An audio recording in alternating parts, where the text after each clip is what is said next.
Muy buenos días, hermanos. Que el Señor bendiga a cada uno de los que ha puesto en su corazón estar en la casa del Señor para adorar a Dios. A eso es a lo que venimos, a adorar al Señor. Antes de que nosotros lleguemos aquí, Él ya está aquí esperándonos, dispuesto, ¿verdad?, a compartir con nosotros. Nosotros le adoramos y Él, por supuesto, nos bendice por medio de su palabra. Así que les invito a que en esta ocasión podamos meditar en la palabra del Señor. Estamos en la serie de mensajes que se han titulado La misericordiosa mano de nuestro Dios, porque Dios es un Dios de misericordia, ¿verdad? Ha tenido misericordia, ha visto nuestra necesidad, ha acudido a nuestro rescate porque estábamos condenados por la eternidad. Y sin embargo, Dios, en su infinito amor, por medio de su Hijo Cristo, ha manifestado su misericordia, dándonos, por el sacrificio de Cristo allí en la cruz, la salvación. Pero no solo eso, sino que día a día también manifiesta su misericordia. Hoy día el título del mensaje ha sido designado como Su misericordia nos da esperanza, porque realmente Dios también nos da una hermosa esperanza en su Hijo Cristo. Así que voy a invitarles a que ustedes puedan nuevamente abrir sus Biblias allí en el capítulo 11 del Evangelio de Juan. Y voy a dar lectura a los versículos 17 al 32, que es la lectura que nuestro hermano Omar también nos invitó a participar como lectura devocional.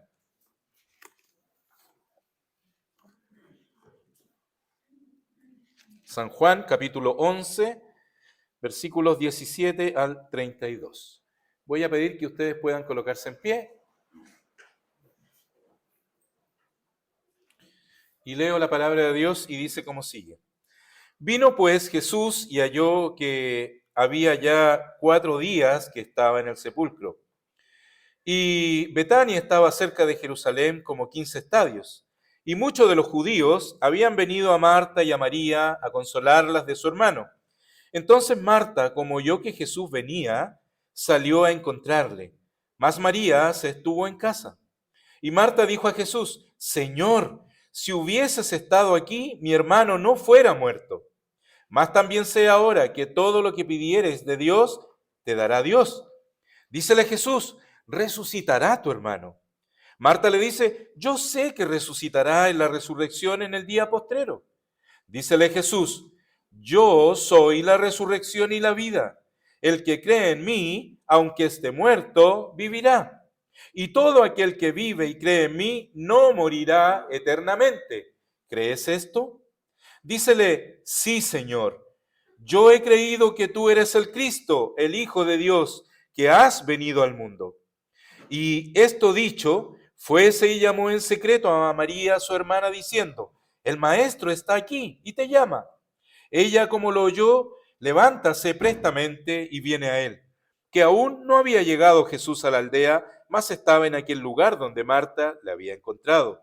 Entonces los judíos que estaban en casa con ella y la consolaban, como vieron que María se había levantado prestamente y había salido, siguiéronla, diciendo, va al sepulcro a llorar. Mas María, como vino donde estaba Jesús, viéndole, derribóse a sus pies diciéndole, Señor, si hubieras estado aquí, no fuera muerto mi hermano. ¿Oramos? Bendito Dios, oramos a ti en estos momentos para, en primer lugar, agradecer por tus grandes bondades, tu misericordia, Señor, y la bendición que nos das de poder estar reunidos en esta mañana, en este templo dedicado a la honra y la gloria de tu nombre. No solo te damos gracias, Señor, por permitirnos en este día la oportunidad de estar aquí, sino también gracias por tener la bendición de oír tu palabra. Gracias porque aún, Señor, en este país podemos, Señor, exponer clara y fielmente tu palabra. Ayúdanos para que siempre tu palabra pueda ser expuesta de manera clara, Señor, y precisa, Señor, a todo aquel que la oye. Padre Santo, aquí estamos tus hijos reunidos y por favor, Dios, que en estos momentos, por medio de tu Santo Espíritu, nuestras mentes sean abiertas y podamos ser receptivos a ella y podamos, Señor, valorar los que ya somos tus hijos, este gran privilegio que tenemos, Señor, de oír tu palabra, pero también de poder entender tu gran misericordia manifestada para cada uno de nosotros y también para aquellos que necesitan oír tu palabra. Señor, bendícenos con tu palabra en esta mañana. Lo pedimos en Cristo Jesús. Amén. Tomen asiento, por favor. En un aeropuerto, una señora esperaba allí en la sala de embarque, sentada, su vuelo, que la llamaran para tomar su vuelo. Había comprado un paquete de galletas y ella estaba allí sentada y a su lado había un señor que leía el diario, también esperando el mismo vuelo. Y de pronto el señor, mientras leía el diario, metió la mano, leyendo su diario, metía la mano en el paquete de galletas, sacaba una galleta y se la comía. Y la mujer de pronto se da cuenta y dice, y piensa, qué hombre más patudo, qué hombre más atrevido.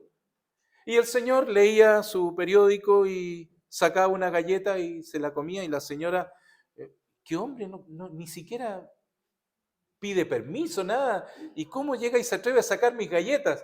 Y ella tampoco le decía nada, y por lo tanto dijo, tú se las va a comer todas. Y ella llegó y metía la mano y sacaba 2 galletas y se las comía. Y el hombre, sin inmutarse, seguía leyendo, metía la mano y se comía una galleta.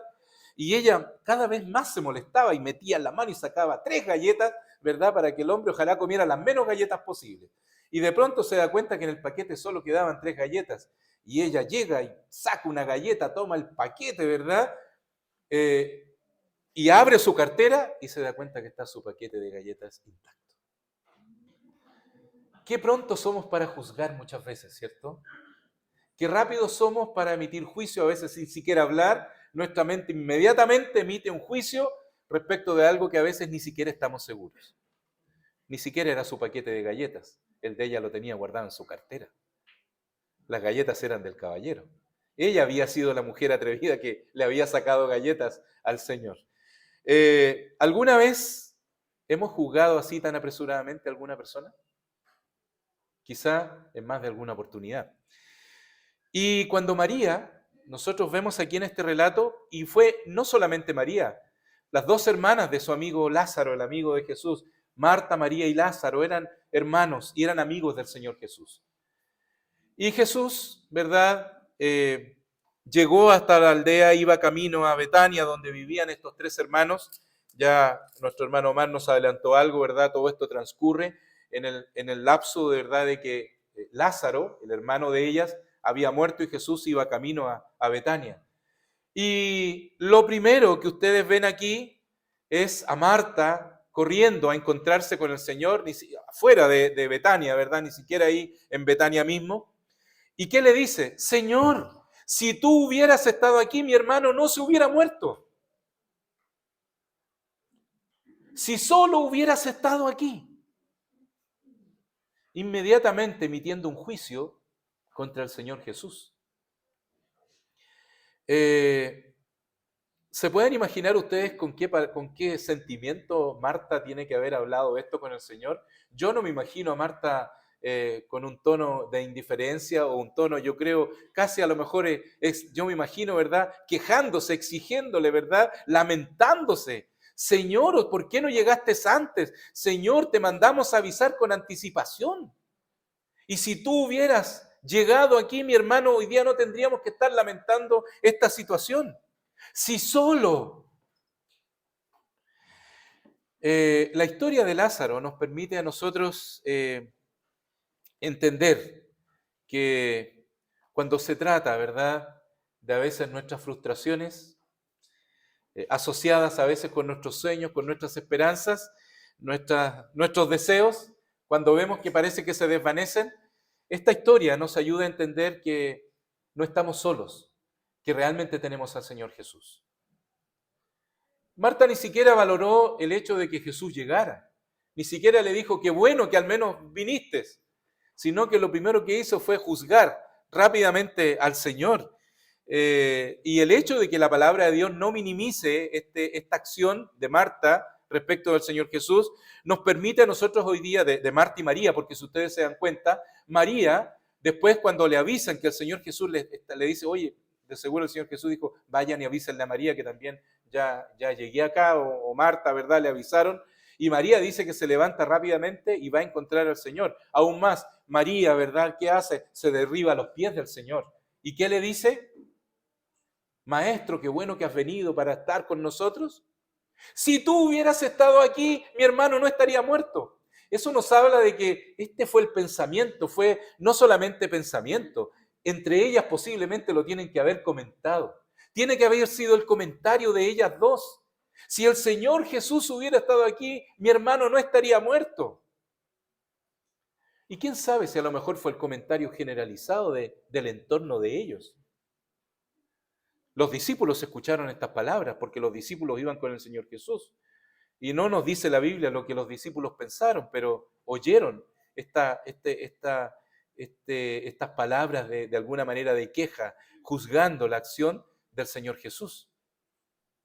Y por supuesto, de haber estado nosotros en los zapatos de Marta y María, nosotros conocemos el resultado, ¿cierto? Pero no sabiendo el resultado, poniéndonos en los zapatos de Marta y María, ¿qué hubiésemos hecho? Si avisamos con anticipación al maestro, porque ellas avisaron con antelación, al que tú amas, ¿ah? a tu amigo, está enfermo, por favor, ven a verle. Bueno, en realidad, eso es lo que sucede todo el tiempo, que somos rápidos para juzgar, rápidos para emitir cualquier juicio. Y tenemos ejemplos muchos. Señor, ¿verdad? ¿Cómo permitiste que no sé, porque esa persona obtuviera aquello que tú sabías que yo tenía que hacerlo? Si tan solo, ¿verdad? Mi jefe hubiera puesto atención, que yo era, ¿verdad? El que hacía bien el trabajo, yo tendría a lo mejor ese puesto. Si tan solo, Señor, ¿verdad? Te hubieras preocupado de ese detalle. ¿Ah? ¿Por qué, Señor, me pasó esto a mí si tú sabes que yo te sirvo? Si tan solo, ¿verdad?, hubieras evitado que esto me hubiera sucedido a mí, yo te estaría sirviendo aún mejor. A lo mejor algún joven o alguna señorita esté diciendo, Señor, ¿por qué me has mantenido? ¿Por qué todavía me tienes soltero, soltera? Si tú sabes que he soñado toda la vida con el matrimonio. Si tan solo hubieras permitido que esa persona me hubiera mirado y se hubiera fijado en mí.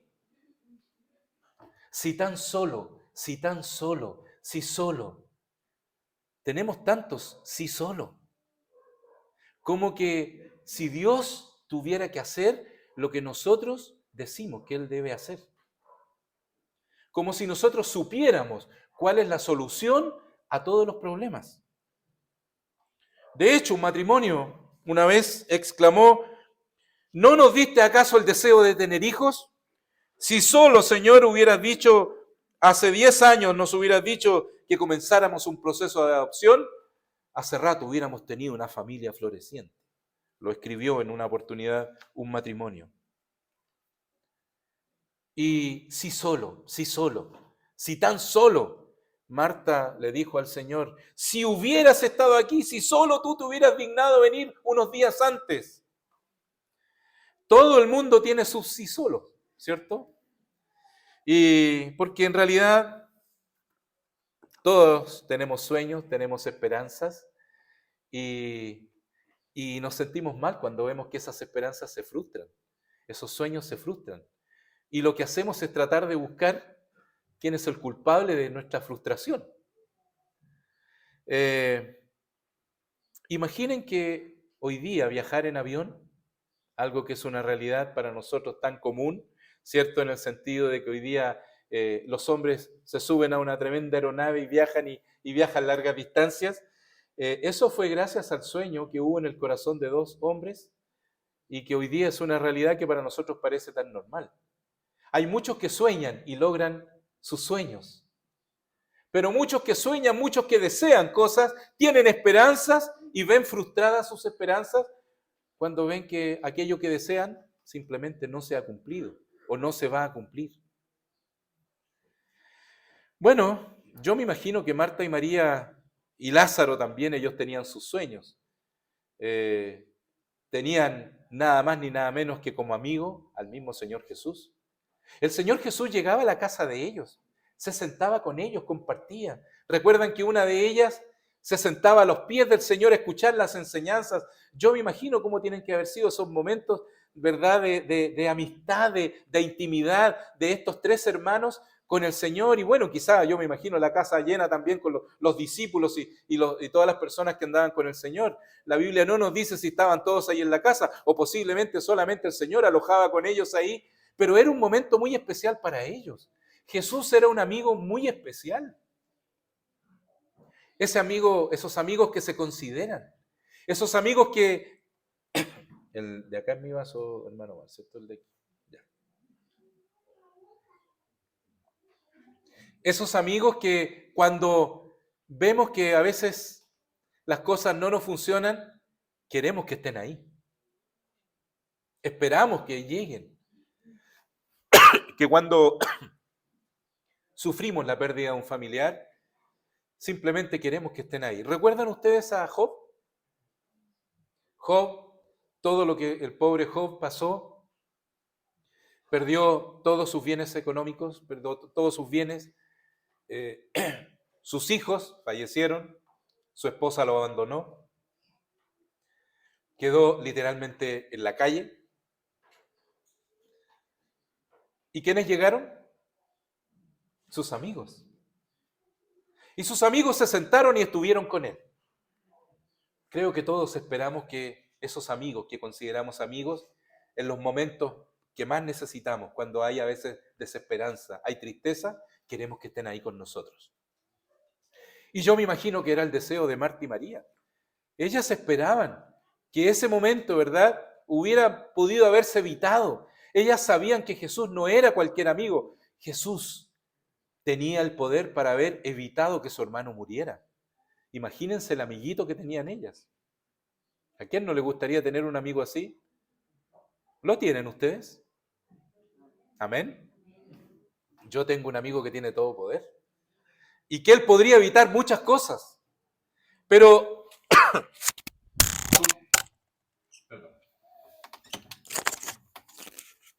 se cayó el micrófono. Pero si y como dije, no es malo tener anhelos, tener sueños, vivir con la esperanza de que podemos lograr tales o cuales cosas.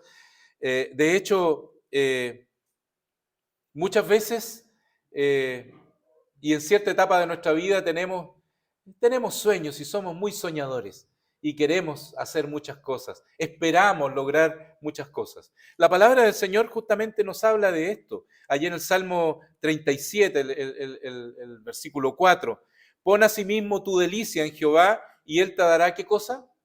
Las peticiones de tu corazón. Es lo que nos aconseja la palabra de Dios.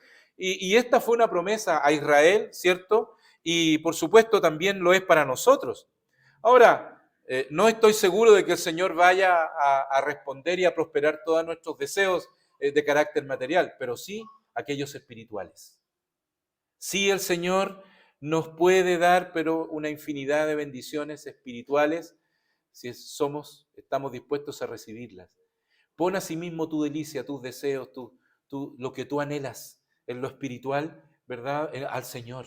Y Él va a conceder los deseos de tu corazón. Eso es lo que el Señor nos invita en su palabra. Aún, si ustedes se dan cuenta, esto suena muy hermoso, pero no nos quedemos solamente con el versículo 4 de este Salmo 37. Si nosotros leemos el versículo 5, el versículo siguiente, está totalmente ligado a lo que dice este versículo 34, porque dice, encomienda a Jehová tu camino.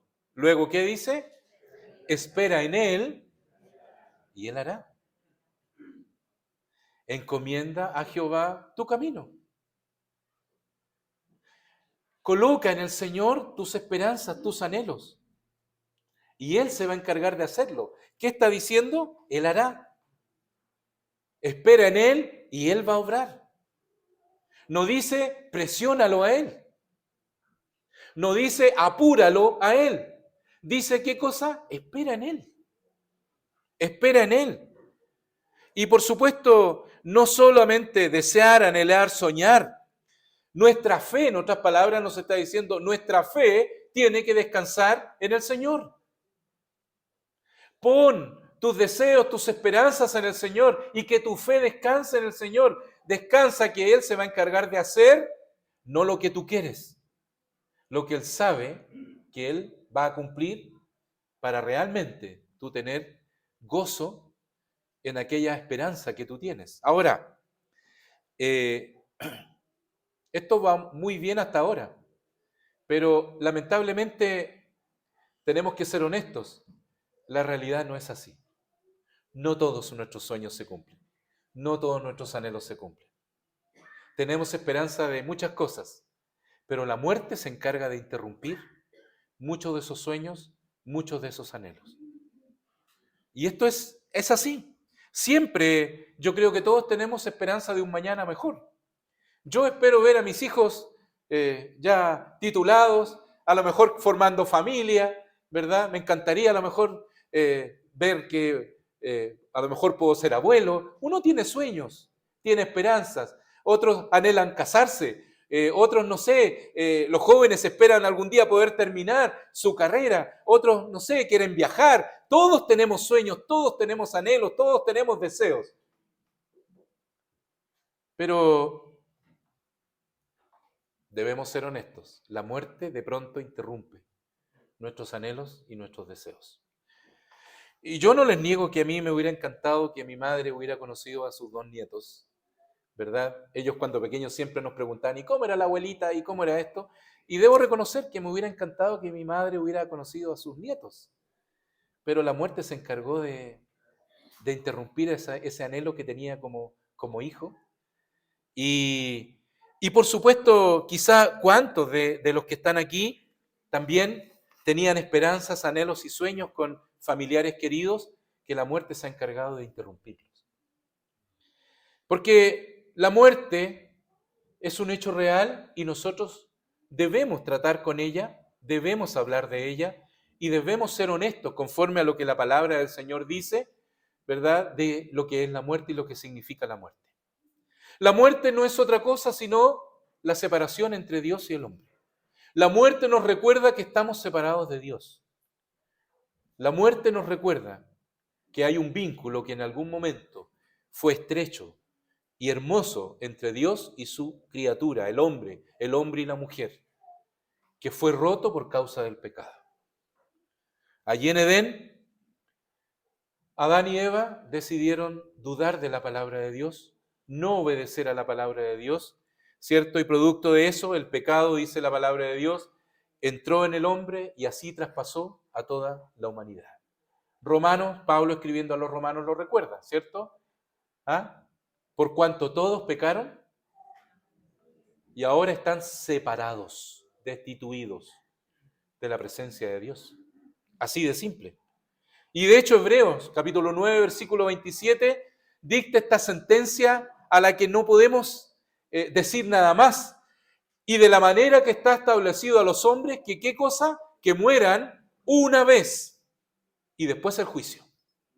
O sea, no solamente tenemos que morir, sino también tendremos que enfrentarnos a un juicio delante de Dios. Es una sentencia ineludible, es decir, que no se puede evitar. Todos, cual más, cual menos, en cualquier momento de nuestra existencia, el Señor va a llamarnos de este mundo y nos va a quitar de este mundo. Y va a cesar nuestra vida. La muerte es un paso, esta es una palabra que los pastores ya tenemos que repetirla, pero duele decirlo muchas veces. Y normalmente es una frase que usamos cuando oficiamos en un cementerio. La muerte es un paso inevitable que todos debemos dar algún día, para hacer conciencia en el ser humano de que esto es así. Las expectativas de Marta y la realidad de la muerte. Y eso nos grafica muy bien a todos nosotros. Mientras estamos vivos, generamos expectativas, ¿cierto? Pero también la muerte, por otro lado, es real. Y está allí. Y está muy cerca nuestro. Marta no era una mujer incrédula. No era una mujer que que se había olvidado que había un Dios, ¿verdad? Y no era una mujer que le aterraba hablar de la muerte. Marta era una mujer que conocía al Señor, confiaba en Dios. Ella era conocedora. Cuando el Señor le dice, resucitará tu hermano, ¿qué responde ella? Señor, yo sé que va a resucitar. Ella está muy clara. Yo sé que va a resucitar, ¿verdad? Los judíos tenían muy claro que iban a resucitar en el día postrero. Sí, Señor, en el día postrero mi hermano va a resucitar, pero tú podrías haber evitado esto. Ahora, esto muchas veces sucede cuando fallece algún familiar de algún hermano en la fe. Y realmente nosotros, ¿qué le decimos? Bueno, hermano, consuélate porque algún día vas a ver a tu familiar, te vas a encontrar con él en los cielos. Vaya que es fácil decir esas palabras. No se necesita mucha fe para decir eso, ¿verdad? Hermano, bueno, mi sentido pésame o lo siento, ¿verdad? Estamos orando por ti, pero consuélate que un día lo vas a ver en la presencia del Señor porque él también era un hijo de Dios. Es fácil poder decir eso. Pero otra cosa es decir, ¿verdad? Acabo de perder a un ser querido en estos momentos, pero estoy tranquilo y seguro de que el Señor está conmigo y Él sabe lo que está haciendo. Eso sí se requiere fe. Eso sí requiere fe en el momento en que nos llega la noticia. Se requiere tener fe para decir, entiendo lo que el Señor ha determinado para mi ser querido. Y por supuesto, lo que nosotros vemos aquí es como que si Marta y María pensaban que el Señor no hizo bien las cosas. Porque esta crítica que Marta y María le hacen al Señor es como diciéndole, Señor, no hiciste bien las cosas.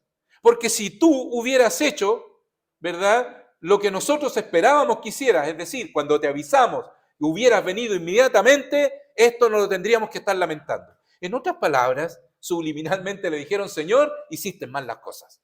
¿Y cuántas veces nosotros, de la misma manera, oramos al Señor como quejándonos y a lo mejor indirectamente diciéndole Señor o pensando que el Señor no ha hecho bien las cosas? Porque estamos pasando por algo que a lo mejor creíamos que no tendríamos que haber pasado.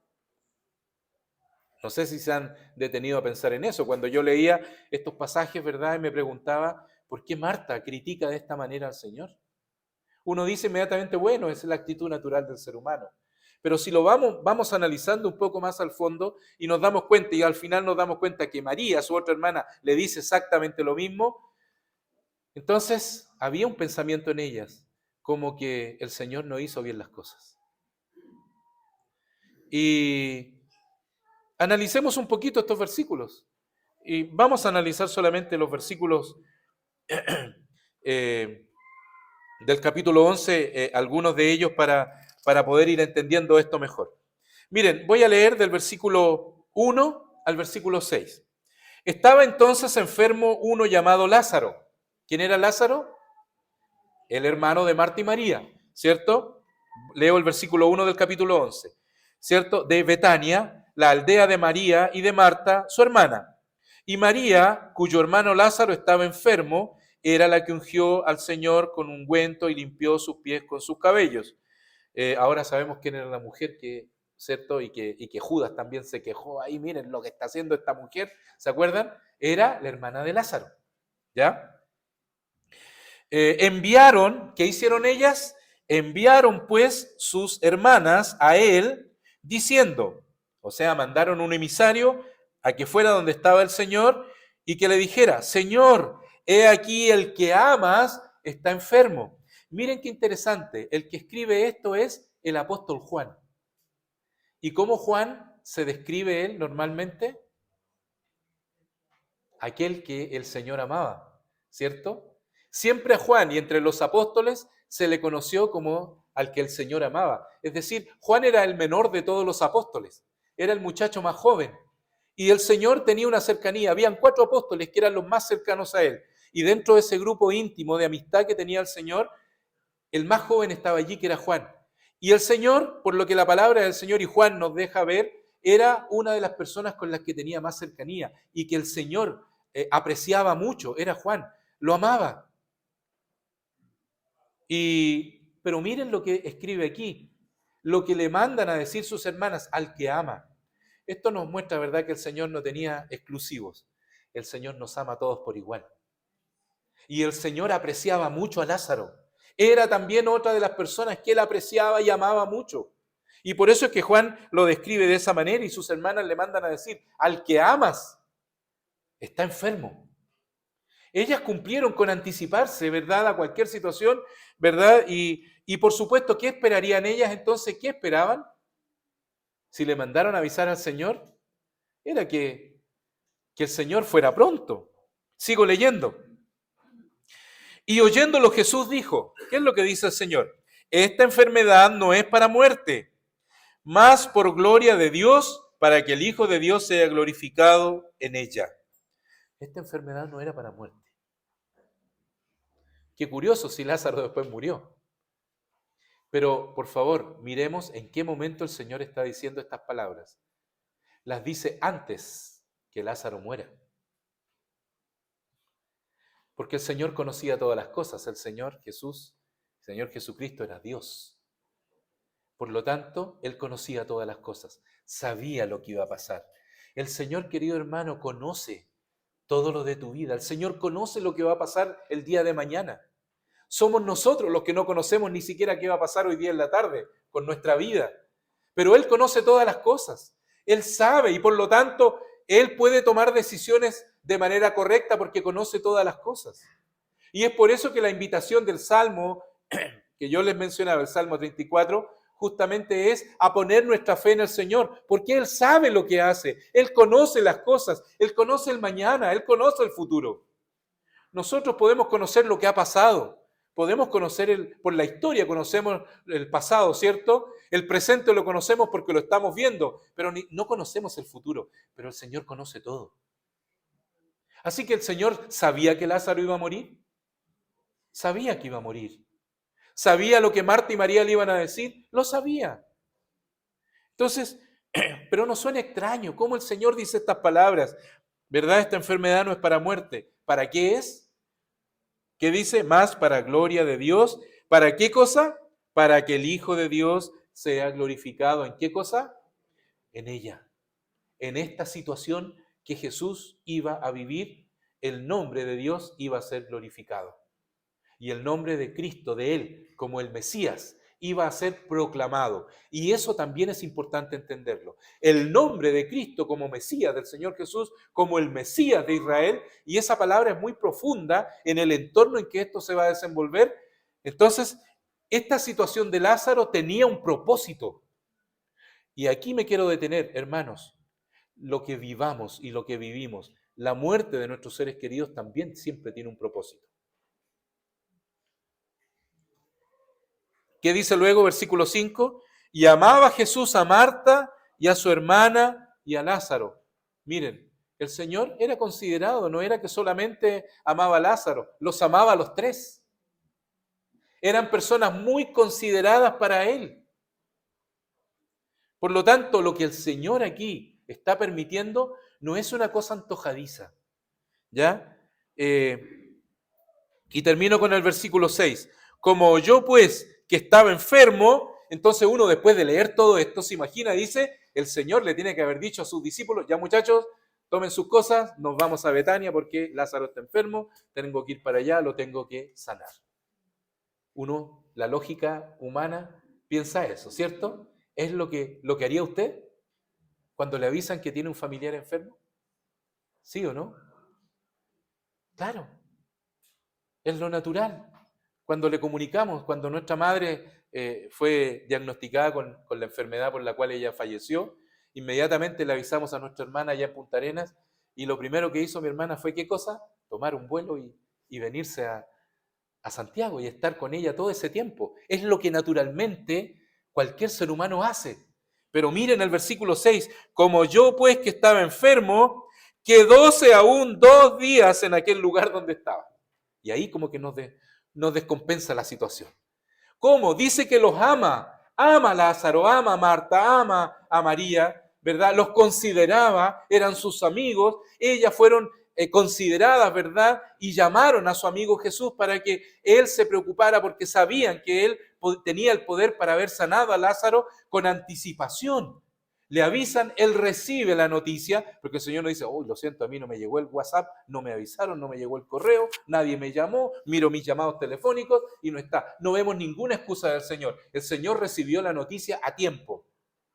¿Pero qué dice? Después de decir esto, se queda 2 días más en el lugar.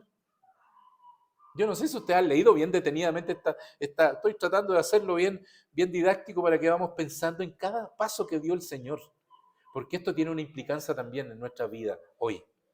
Entonces, miren, el Señor Jesús, en primer lugar, quiero aclarar algo, el Señor Jesús no se guiaba simplemente por interpretaciones humanas de los sentimientos. Y eso es lo primero que tenemos que dejar claro. El Señor no se guía simplemente por sentimientos, como muchas veces lo hacemos los seres humanos, ¿verdad? Dijo, ¡ay, pobrecito Lázaro, vamos ahí! No, el Señor tiene las cosas muy claras. Y cuando un creyente también tiene las cosas muy claras, sabe actuar en estas situaciones. Cuando un familiar, cuando un ser querido fallece. Mayormente cuando es un hijo del Señor el que fallece. Nosotros debiéramos tener las cosas muy claras y no guiarnos simplemente por el impulso de nuestros sentimientos. Y a veces nos desesperamos y a veces perdemos la noción del tiempo y de las cosas como que, ¿verdad? Esto nadie se lo esperaba. Hermanos, acabo de leer Hebreos. Ningún creyente debiera desconocer esto. Está establecido a los hombres que mueran una vez. Mis padres tenían que fallecer algún día. No puedo pensar que iban a ser eternos en esta tierra. Mi esposa algún día va a tener que fallecer. Mis hijos también. Yo también. Debemos ser conscientes de nuestra realidad. Y no dejarnos simplemente, ¿verdad?, desarticular por los sentimientos y descompensarnos completamente, porque los sentimientos nos dominan. El Señor Jesús no se guiaba por los sentimientos. Los sentimientos humanos, si el Señor se hubiera dejado guiar por los impulsos sentimentales, lo más seguro que le hubiera dicho a los muchachos, ya, tomen sus cosas rápidamente y nos vamos a Betania. Pero no lo hizo, no lo hizo. Él permitió que Lázaro muriera. Como Dios así determina también que nuestros seres queridos mueran. Y a veces Él permite que esto suceda, pero es ahí donde nosotros tenemos que reconocer que Dios tiene un motivo, tiene un propósito, que su manera de actuar es perfecta. Y eso es lo que nosotros debemos entender. Y es ahí donde se pone a prueba nuestra fe. Entender que los propósitos de Dios son perfectos, incluida la muerte de nuestros seres queridos. Porque lo que nos toca muchas veces a los pastores oír cuando llegamos a un hogar donde ha fallecido alguien hace pocos momentos, es la típica pregunta, ¿por qué el Señor permite esto? Pero también me ha tocado ver la fortaleza y la fe de muchos de nuestros queridos hermanos de nuestra iglesia. Cuando ha fallecido un ser querido, es natural que lloremos, es natural que nos sintamos tristes si somos humanos.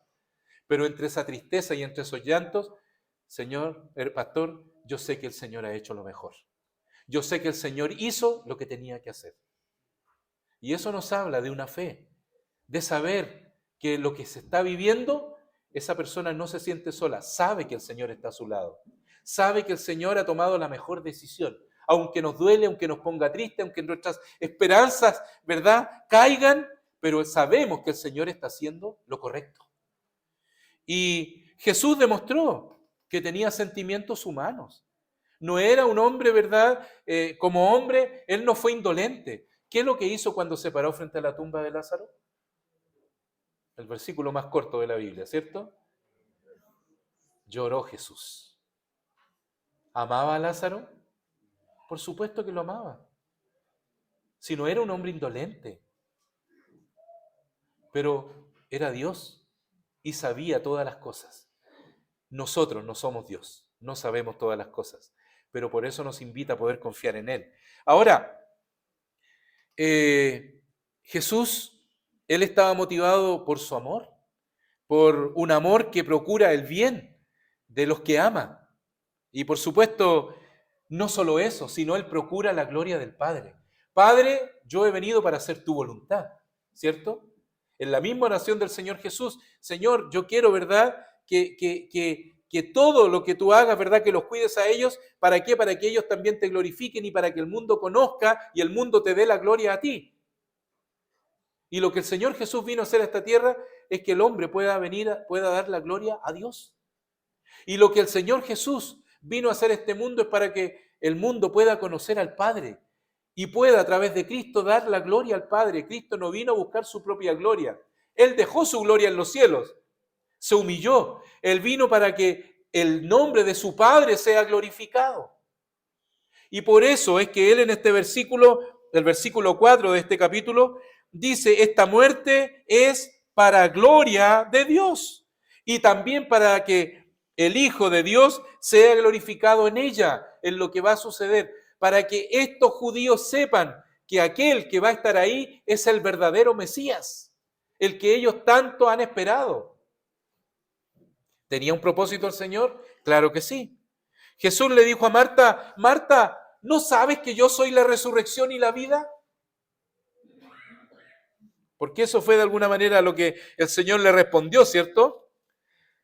Bueno, si tenemos a Jesús, tenemos la vida. ¿Amén? Claro que sí. Porque de luego le dice a Marta, Marta, el que cree en mí, aunque esté muerto, vivirá. Gloria al Señor por ello. La vida, la verdad, comienza en el momento en que la persona acepta al Señor Jesús como Salvador. La verdadera vida. Hermanos, por este mundo somos simplemente pasajeros. Esta no es vida.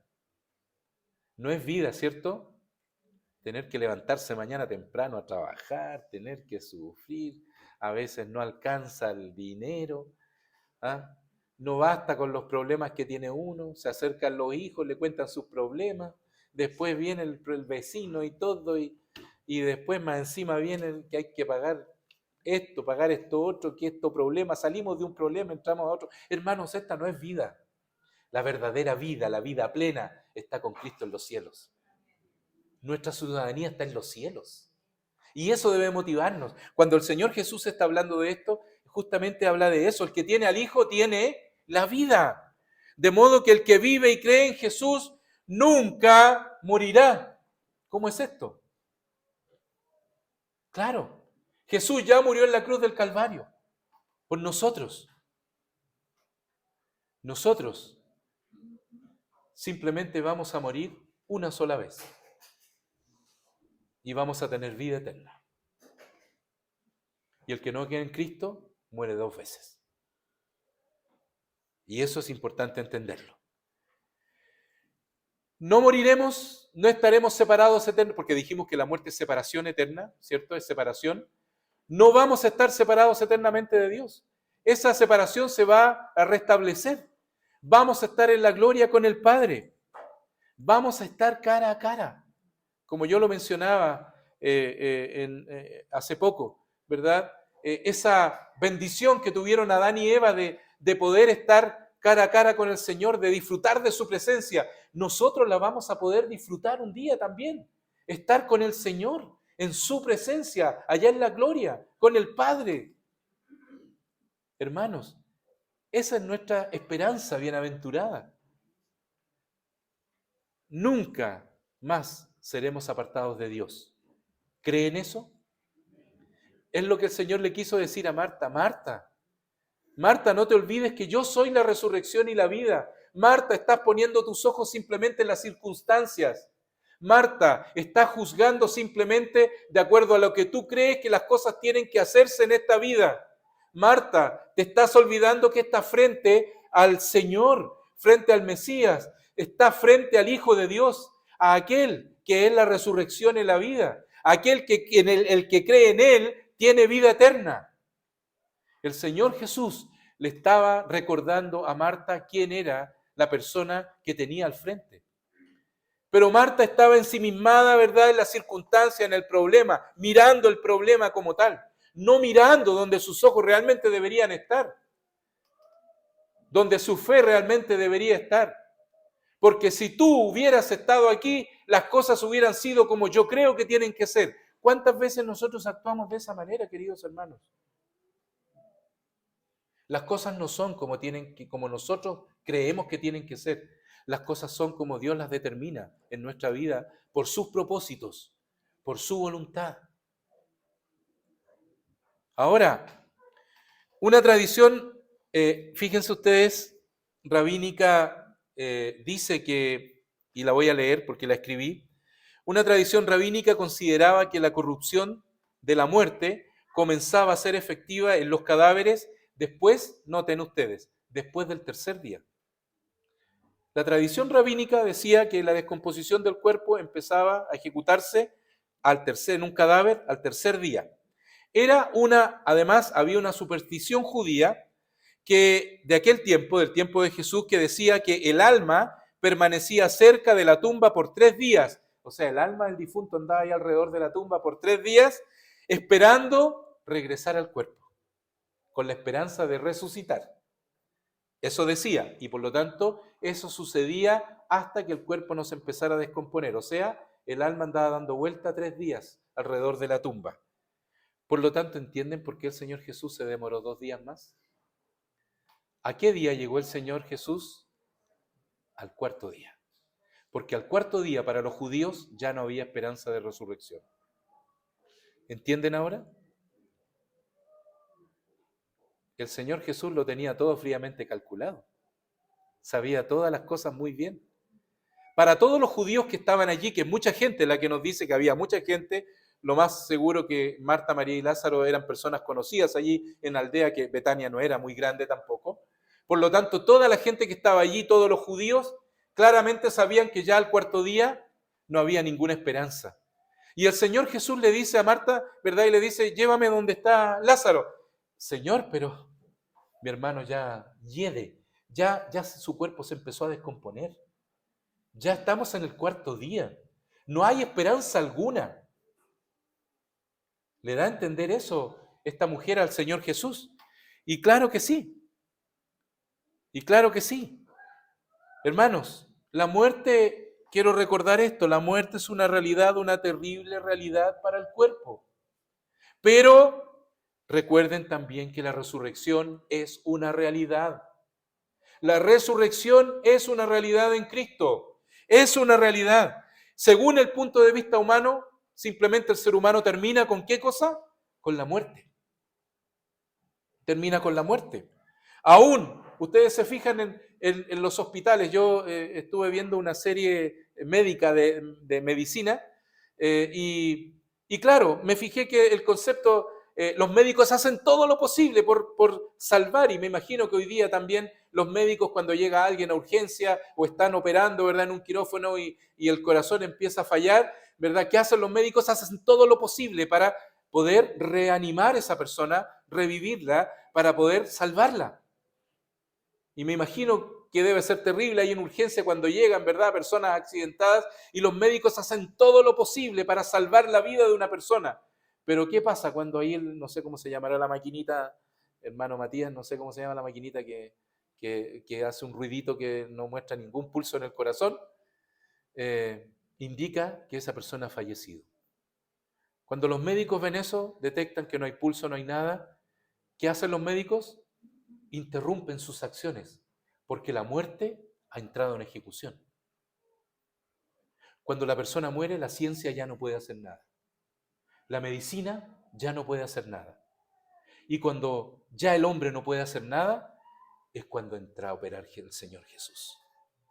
Cuando el hombre ya es incapaz de hacer cualquier cosa, es cuando empieza, ¿verdad?, la acción de nuestro Señor.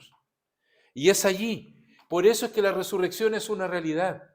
Porque para muchos simplemente esto es el término de todo. No. La muerte para el Hijo de Dios no es el término de todo. Es el comienzo de la vida. Y de la vida eterna. Es una realidad que naturalmente alienta a nuestro ser. La Biblia nos dice que nosotros un día vamos a resucitar, ¿cierto? Claro que sí. Y esa tiene que ser nuestra esperanza. Tenemos que mirar más allá de las lágrimas, más allá de la tristeza, más allá de las pruebas de la vida y ver que Dios tiene un propósito que permite que las cosas ocurran. Y cuando Dios determina esto, nuestra fe tiene que estar puesta en el Señor. Aquel que ha creído en Cristo, ¿verdad?, va a vivir. Esto hablando de la muerte física. Pero ahora quiero hablar de lo que significa la muerte espiritual, lo que significa el concepto de separación. Por causa del pecado hemos sido separados de Dios y estamos en una muerte espiritual, lejos de Dios, sumidos en pecado. El pecado gobierna nuestra vida. Y mientras no miremos al Señor, nuestra vida no puede, o mejor dicho, donde estamos allí sumidos en el pecado, no podemos experimentar y vivenciar la verdadera vida. Y es como si lo ponemos en un plano, vivimos en oscuridad. Cuando una persona es sepultada, está en la oscuridad más absoluta. Cuando es tapado allí su féretro, cuando es puesta allí en la tierra, donde sea, queda inmediatamente en una oscuridad plena. De la misma manera, aquel que está en pecado, aquel que aún no se ha acercado a Cristo, aquel que no ha reconocido a Cristo como Salvador, está en oscuridad, vive en oscuridad, sus pensamientos no tienen una claridad absoluta, sus pasos no son seguros, porque camina en medio de la oscuridad. No hay certezas, no hay esperanza, no hay un futuro promisorio, porque todas las cosas se van desvaneciendo. Pero cuando ponemos nuestra fe en el Señor, podemos volver a vivir. Por eso es que el Señor dice, el que cree en mí, aunque esté muerto, vivirá. Y qué distinto es cuando somos llamados de las tinieblas a la luz del Señor, ¿cierto? Y por eso me gusta mucho esa expresión de Pedro, somos ese pueblo escogido, esa gente santa, que hemos sido sacados ¿de dónde? De las tinieblas del pecado y ahora vivimos en la luz. Podemos caminar seguros, podemos vivir tranquilos, podemos estar felices, aún en medio de los tormentos, las dificultades, podemos estar tranquilos, seguros y felices, porque sabemos en quién hemos creído, porque hemos sido resucitados, hemos salido, ¿verdad?, de la muerte, ¿verdad?, del pecado a una vida eterna, una vida plena. El Evangelio es vida y qué hermoso es poder vivirla. Aún, ¿verdad? Y por esa razón es que cuando aún fallece un familiar, fallece a alguien que amamos y esa persona era un hijo de Dios, podemos incluso cantar, ¿sí o no? Podemos estar tranquilos. Y podemos recibir las palabras de ánimo. ¿Por qué? Porque hay una verdadera esperanza. Las esperanzas no se truncan cuando Cristo está en el corazón. Por eso su mano misericordiosa nos da esperanza, porque el Padre en su soberana voluntad entregó a su Hijo Cristo allí en la cruz del Calvario, para que muriera por nuestros pecados, para que no vivamos más en oscuridad, para que no estemos condenados por la eternidad, para que todo aquel que cree en Cristo, que ha muerto allí en la cruz del Calvario, puede ser su Salvador y pone su fe en Cristo, puede tener vida eterna. Es decir, ahora la muerte física, el tener que morir en esta vida, ya no es un hasta pronto, hasta nunca más, ¿verdad? Y se terminó la vida, sino que para nosotros los cristianos es un hasta pronto. Yo anhelo ver a mis padres nuevamente y sé que los voy a ver. Y sé que ellos hoy día están en la presencia del Señor. Y eso me trae gozo, me trae esperanza de que yo también tengo la seguridad de que voy a estar en la presencia del Señor un día. Por eso la muerte no es un tema que los cristianos rehuimos, no es un tema que no se converse con los hijos. Se enseña, ¿verdad?, que la muerte simplemente es un paso que tenemos que dar. Es la consecuencia y nos recuerda la consecuencia del pecado en esta vida, del pecado que domina al hombre. Pero por medio de Cristo, allá en la cruz del Calvario, el Señor restituyó esa separación entre el hombre y su Creador. Y aquel que tiene la fe en Cristo, tiene vida. Por eso es que el Señor le dice a Marta, Marta, yo soy la resurrección y la vida. El que cree en mí, aunque esté muerto, vivirá. Marta, tienes que poner tu fe en aquel, ¿verdad? El Señor Jesús. Y vaya que se necesitaba fe, porque el Señor Jesús todavía no moría en la cruz del Calvario. Por eso es que ella le dice, Señor, yo sé que en el futuro Él va a resucitar. No, Marta, estoy hablando de ahora. Si tú pones tu fe en Cristo, crees en Él como único y suficiente Salvador, Él hará lo mismo que hizo con Lázaro, en el sentido espiritual. darte una vida, una nueva vida, una vida espiritual, para que la muerte ya no tenga un significado como lo tiene para muchos que no tienen a Cristo, muchos que se desesperan. Por eso es que Pablo escribe a los hermanos allí, a los corintios, y les dice, no estén ustedes apesadumbrados, ¿verdad? Como aquellos que no tienen esperanza. Nosotros no podemos estar así, porque nosotros sí tenemos esperanza. Sí, la mano misericordiosa de Dios ha mostrado, ¿verdad?, que hay esperanza en Cristo. Nuestra esperanza es Cristo. Por eso es que ahora entienden que el Señor Jesús, en los versículos que yo leí, dice, esta muerte no es para muerte, ¿cierto? Esta enfermedad no es para muerte. Esta enfermedad es ¿para qué cosa? Para la gloria de Dios. Y por eso es que damos la honra y la gloria a Dios cuando también un hermano en la fe fallece. ¿Por qué? Porque sabemos que el Señor cumple sus promesas. Y sabemos que ese hermano está mucho mejor en la presencia del Señor. Pablo lo decía, ¿cómo quisiera yo estar, verdad? Yo siento la necesidad de predicarles, de estar con ustedes, pero sin duda que estar con Cristo es mucho mejor. ¿Realmente ustedes lo creen? ¿Estar con Cristo realmente es mejor? ¿Amén?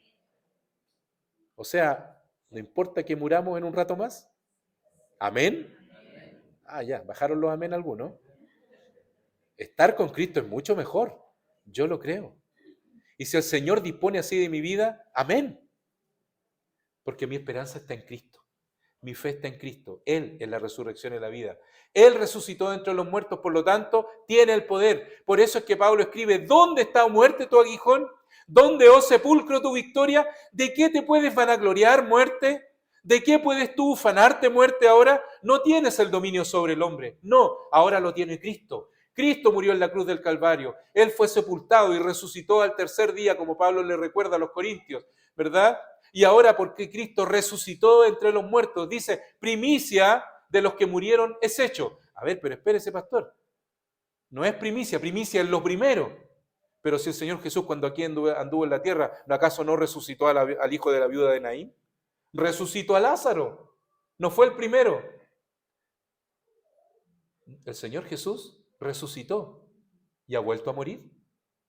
El hijo de la viuda de Naín tuvo que haber muerto al tiempo después. Lázaro, obviamente, que después de haber sido resucitado, no sé cuánto tiempo, no nos dice la Biblia, pero lo más seguro es que murió también, como tiene que haber muerto Marta y María. Pero el Señor Jesús resucitó entre los muertos y hoy día está sentado a la gloria, a la diestra de Dios el Padre. Primicia, y a eso se refiere, primicia de los que murieron es hecho. Es decir, resucitó para vida eterna. Hermanos, un día nosotros también resucitaremos para vida eterna. Amén, que así sea. Y por eso nos da esperanza. Por lo tanto, no juzguemos precipitadamente al Señor cuando Él no hace las cosas que nosotros pensamos que debiera hacer. No juzguemos si el Señor lleva a su presencia a algún ser querido. No juzguemos cuando el Señor toma decisiones que nos duelen. Somos muy rápidos para juzgar. Marta de alguna manera criticó al Señor como que Él no hubiera hecho bien las cosas. Cuando el Señor toma una decisión, lo hace de manera perfecta.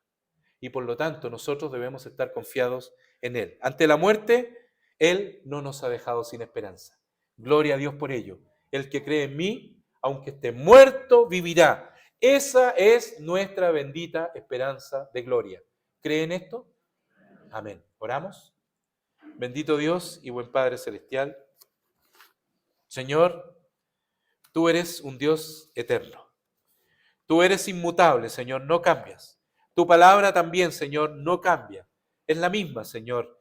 Y tan efectiva, como dice, Señor, ella misma, que llega hasta lo más profundo de nuestro ser.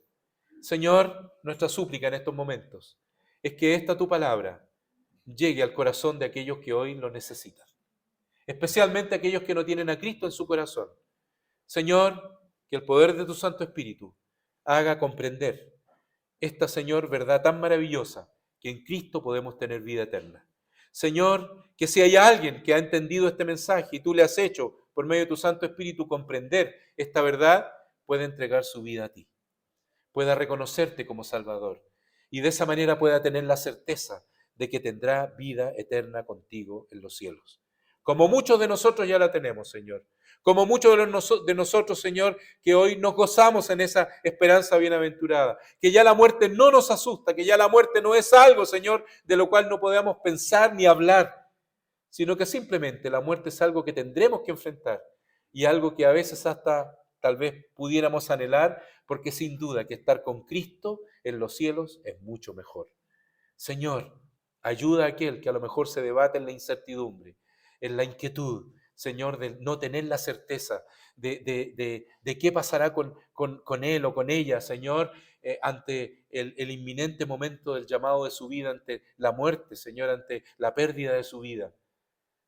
Padre Santo, llega hasta esa persona, Señor, con tu Santo Espíritu y hazlo comprender, Señor, que en Cristo hay esperanza de vida, que Cristo es la resurrección en la vida, que aquel que pone su fe en Cristo puede tener vida eterna.